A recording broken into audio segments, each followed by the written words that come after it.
అందరికీ నమస్తే అండి. నా పేరు అనిల్ కేత. జనగలం ప్రేక్షకులకు స్వాగతం.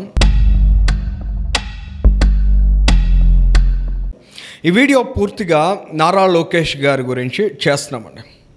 అంటే ఆంధ్రప్రదేశ్ రాష్ట్రం గురించి చేస్తున్నట్లు.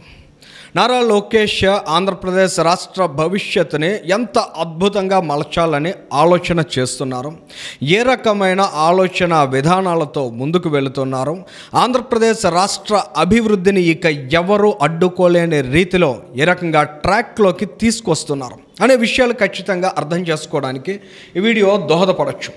ఎందుకంటే ఒక నాయకుడు ఒక అద్భుతమైన మార్గాన్ని చూడగలగాలి, ఆ మార్గంలో ఆయన నడవాలి, 10 మందిని నడిపించగలగాలి, కోట్లాది మందిని అందులో భాగస్వాములను చేయాలి. అటువంటి లక్షణాలు నారా లోకేష్ గారిలో చాలా స్పష్టంగా కనిపిస్తున్నాయి. నాడు చంద్రబాబు నాయుడు గారు మైక్రోసాఫ్ట్ తీసుకొచ్చి హైదరాబాద్ రూపురేఖల్ని మారిస్తే, ఇవాళ నారా లోకేష్ గారు గూగుల్ డేటా సెంటర్ తీసుకురావడం ద్వారా ఆంధ్రప్రదేశ్ రాష్ట్ర ముఖ చిత్రాన్ని మార్చేయబోతున్నారు. ఈ రాష్ట్రానికి ఒక బలమైన శక్తిగా, ఆర్థిక వనరుగా విశాఖ నగరాన్ని తీర్చిదిద్దబోతున్నారు. అనేక సందర్భాల్లో మనం మాట్లాడుతూ వచ్చాం, విశాఖ నగరం ఆర్థిక రాజధానిగా మారాలని. కానీ ఆ డైరెక్షన్లో ఎలాంటి అడుగులు పడ్డాయి, ఎంత బలమైన అడుగులు పడ్డాయి అంటే ఎప్పుడు కాస్త అసంతృప్తి కనిపించేది. కానీ ఇవాళ నారా లోకేష్ ఆ అసంతృప్తిని దూరం చేశారు. తన ఆశావాద దృక్పథంతో ఆయన వేస్తున్న ప్రతి ఒక్క అడుగు విశాఖ నగరాన్ని బంగారు భవిష్యత్తుకు చేరువ చేస్తూ ఉంది. లోకేష్ గారు గూగుల్ డేటా సెంటర్ తీసుకొచ్చిన తర్వాత ఈ ఉదయం మాట్లాడిన ప్రెస్ మీట్, ఆయన లీడర్షిప్ ఎంత డైనమిక్గా ఉంది, ఎంత ప్యాషనెట్గా ఆయన తన పోర్ట్ఫోలియోస్ మీద ఫోకస్ చేస్తున్నారనేది చాలా స్పష్టంగా అర్థమైందండి. లోకేష్ LOKESH కదా, ఎల్ అంటే లీడర్, చాలా డైనమిక్ అండ్ పవర్ఫుల్ లీడర్గా ఆయన కనిపిస్తున్నారు. ఫర్ ఆప్టిమిస్టిక్, చాలా ఆశావాద దృక్పథంతో ఆయన నడుస్తున్న ధోరణి ఖచ్చితంగా భవిష్యత్తు మీద భరోసాని ఇస్తుంది.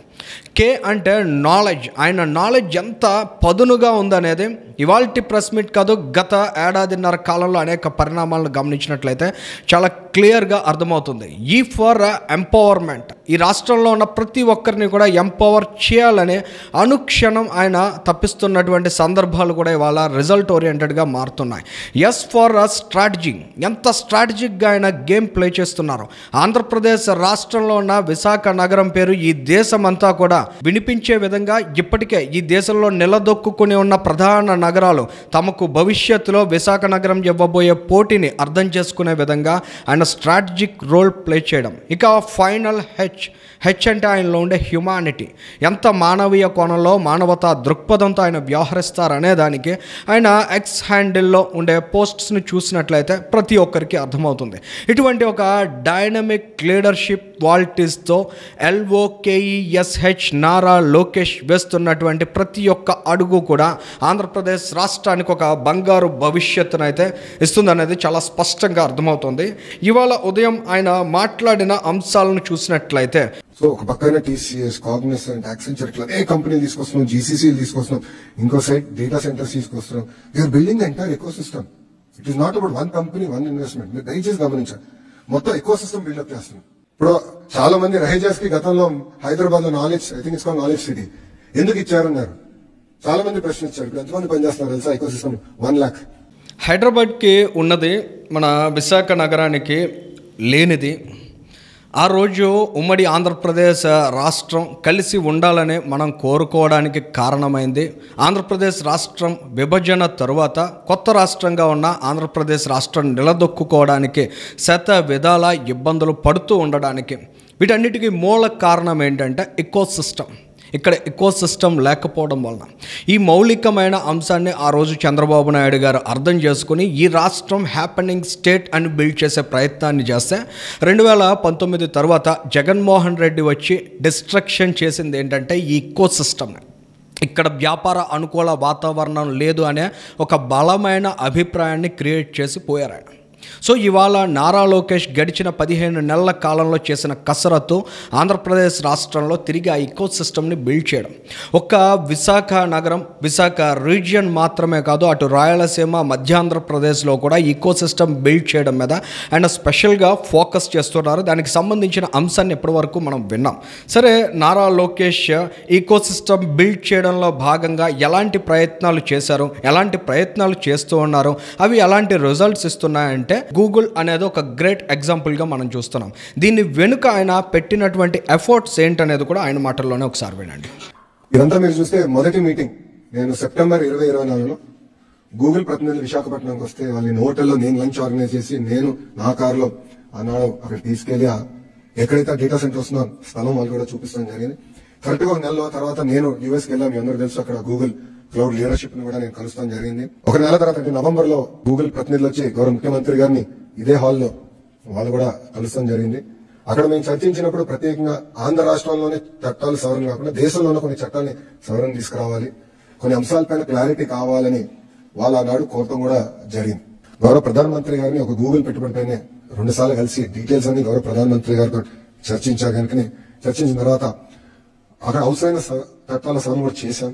దానివల్లనే ఒక ఇంత పెద్ద ఇన్వెస్ట్మెంట్ భారతదేశంలో ఆంధ్ర రాష్ట్రానికి వచ్చింది. ఈ మాటలు వింటుంటే గతంలో చంద్రబాబు నాయుడు గారు ఒక ఉదాహరణ చెప్పారండి. ఆయన ఐఎస్బిని హైదరాబాద్కి తీసుకురావడానికి ఐఎస్బి ప్రతినిధులకు బ్రేక్ఫాస్ట్ ఆఫర్ చేసి ఆయన నేరుగా సర్వ్ చేశానని చెప్పినటువంటివి చాలా హార్ట్ టచింగ్ వర్డ్స్ అవన్నీ. ఇవాళ నారా లోకేష్ గారి పట్టుదల చూసినా కూడా అటువంటి ఆలోచన ధోరణి కనిపిస్తోంది. గూగుల్ సంస్థను తీసుకురావడం వెనుక ఆయన చేసినటువంటి కసరత్తు ఇది. ఇన్ని ప్రయత్నాలు చేశారు. నారా లోకేష్ గారు ఢిల్లీ పర్యటనలకు వెళ్ళారు. అక్కడ నిర్మలా సీతారామన్ గారిని, అశ్విని వైష్ణవ్ గారిని, ప్రధాని నరేంద్ర మోదీ గారిని కలుస్తూ ఉంటే దీన్ని చాలామంది చీప్ మైండ్ సెట్ తోటి పొలిటికల్ లైన్లో చూసి నారా లోకేష్ గారిని ఏదో ఎలివేట్ చేస్తున్నారు అనే కామెంట్స్ కూడా చేసేవారు. కానీ దాని రిజల్ట్ ఇవాళ మనం చూస్తున్నాం. ఆయన పోర్ట్ఫోలియోలో ఐటీకి భారతదేశంలోనే అతిపెద్ద ఎఫ్డిఐని తీసుకురాగలిగారంటే ఒక దమ్మున్న యువ నాయకుడి యొక్క ప్రయత్నాలు ఫలితాలను ఇస్తే దాన్ని రీసౌండ్ ఎలా ఉంటుందనేది మనం ఇవాళ విట్నెస్ చేయగలుగుతున్నాం. మరి ఇవాళ విశాఖపట్నం సిటీకి సంబంధించి ఈ గూగుల్ డేటా సెంటర్ వచ్చిన తర్వాత ఇక్కడ ఏమీ జరగదు, ఏ రకమైన ఎంప్లాయ్మెంట్ యాక్టివిటీ రాదు, ఇక్కడ ఎలాంటి ఎకనామిక్ యాక్టివిటీ కూడా జరగదని ఇవాళ ఒక రాజకీయ పార్టీ దుష్ప్రచారం చేసే ప్రయత్నం చేస్తుంది. అసలు ఆ పార్టీకి కావచ్చు, లేదా సదరు కోడిగుడ్డు మాజీ మంత్రికి కావచ్చు, ఇలాంటి అంశాల మీద మాట్లాడడానికి కనీస అర్హత లేకపోయినా వాళ్ళు మాట్లాడుతున్నారు. సరే, వాళ్ళ గూగుల్ డేటా సెంటర్ తీసుకొచ్చిన లోకేష్ గారు దానికి సంబంధించి ఏం చెప్తున్నారు వినండి. అది ఈ గూగుల్ పెట్టుబడి విశాఖపట్నం రూపురేఖలు మార్చిపోబోతుంది. ఇది కేవలం ఒక డేటా సెంటర్ గురించే కాదు, కేబుల్ ల్యాండింగ్ స్టేషన్ ఉంటుంది, రెన్యూబుల్ ఎనర్జీ ఉంటుంది, ఏఐకి సంబంధించిన అనేక కంపెనీలు కూడా విశాఖపట్నానికి వస్తాయి. కొన్ని రిపోర్ట్స్ కూడా మనం చూస్తే 25 టైమ్స్ మల్టిప్లైర్ ఎఫెక్ట్ ఉంటుంది ఈ పెట్టుబడి వల్ల. 25 టైమ్స్ అలాంటి ఎకనామిక్ యాక్టివిటీ ఒక విశాఖపట్నంలోనే గూగుల్ చేయబోతుంది. ఈ యొక్క పెట్టుబడి వల్ల మా అంచనా సుమారుగా 1,88,000 మందికి డైరెక్ట్ గా ఇండైరెక్ట్ గా ఉద్యోగాలు కల్పించగలుగుతాం. లోకల్ ఎకానమీలో సుమారుగా 48,000 కోట్లు 5 సంవత్సరాల ఇంపాక్ట్ ఉంటుంది. మంత్రిగా నారా లోకేష్ గారు చెప్తున్నారు ఎన్ని ఉద్యోగాలు వస్తాయి, లోకల్ ఎకనామిక్ యాక్టివిటీ ఎలా ఇంప్రూవ్ అవుతుంది, ఇన్వెస్ట్మెంట్ అనేది ఏ విధంగా ఆంధ్రప్రదేశ్ స్టేట్ని బూస్టప్ చేయనుంది, ముఖ్యంగా విశాఖపట్నం రూపురేఖల్ని మార్చబోతోందని. మరి సత్తా ఉన్న నాయకుడి మాటలు వినాలా, సత్తువ లేక కోడిగుడ్డు కథలు చెప్పేటువంటి నాయకుల మాటలు వినాలా అనేది మనం అర్థం చేసుకోగలుగుతాం. ఇంకా విశాఖపట్నం సిటీకి వచ్చేప్పటికీ నారా లోకేష్ గారి స్పష్టమైన లక్ష్యం ఏ విధంగా ఉందో ఒకసారి చూడండి. ఇంకా విశాఖపట్నంకి వచ్చేగల మా లక్ష్యం ఒకటే, గ్రేటర్ విశాఖపట్నం ఎకనామిక్ కారిడార్ ని $1 ట్రిలియన్ ఎకానమీ చేయాలి. 1 ట్రిలియన్. హైదరాబాద్ కి 30 సంవత్సరాలు ఏదైతే పెట్టిందో అది 10 సంవత్సరాలు విశాఖపట్నం చేసి చూపించే లక్ష్యంతో ప్రజాప్రభుత్వం పనిచేస్తుంది. చంద్రబాబు నాయుడు గారిని హైదరాబాద్ ని ఎట్లయితే ప్లాన్ చేశారో ఆ అప్రోచ్ తీసుకుని best in class, world class planning చేయాలి. ఒక పక్కన విశాఖపట్నంలో, అమరావతి ఈ రీజియన్, రెండోది, మూడోది రాయలసీమ ఎకనామిక్ కారిడార్. సో ఇవాళ విశాఖపట్నం సిటీలో 1 ట్రిలియన్ ఎకనామిక్ యాక్టివిటీ తీసుకురావడం అనేది నారా లోకేష్ గారి యొక్క లక్ష్యం. దానికి అనుగుణంగా ఎలాంటి ప్రణాళికతో ముందుకు వెళ్ళబోతున్నారు అనేది కూడా చాలా స్పష్టంగా ఆయన ఎక్స్ప్లెయిన్ చేశారు. ఇటువంటి థాట్ ప్రాసెస్తో, ఇటువంటి ఎఫర్ట్స్తో ఆయన చేస్తున్నటువంటి ప్రయత్నాలు ఒక్కొక్కటి రిజల్ట్ ఓరియంటెడ్గా మారినట్లయితే ఖచ్చితంగా ఆంధ్రప్రదేశ్ రాష్ట్రానికి విశాఖ నగరం అనేది ఒక అద్భుతమైన ఆర్థిక శక్తిగా మారబోతోంది. So consistency of governance, consistency of leadership అని పదే పదే చంద్రబాబు నాయుడు గారు చెప్తూ ఉంటారు. అటువంటి ఆలోచనల వెనుక దాగి ఉన్న ఒక సక్సెస్ మంత్రాన్ని కానీ ఈ ఆంధ్రప్రదేశ్ రాష్ట్ర ప్రజానీకం అర్థం చేసుకున్నట్లయితే ఈ రాష్ట్ర ఎదుగుదలను అడ్డుకోవడం ఏ రాజకీయ శక్తికి కూడా సాధ్యం కాదనే విషయం ప్రతి ఒక్కరూ అర్థం చేసుకోవాలి. ఈ వీడియోకి సంబంధించి మీ అభిప్రాయాలను కూడా కామెంట్ చేయండి. Thank you.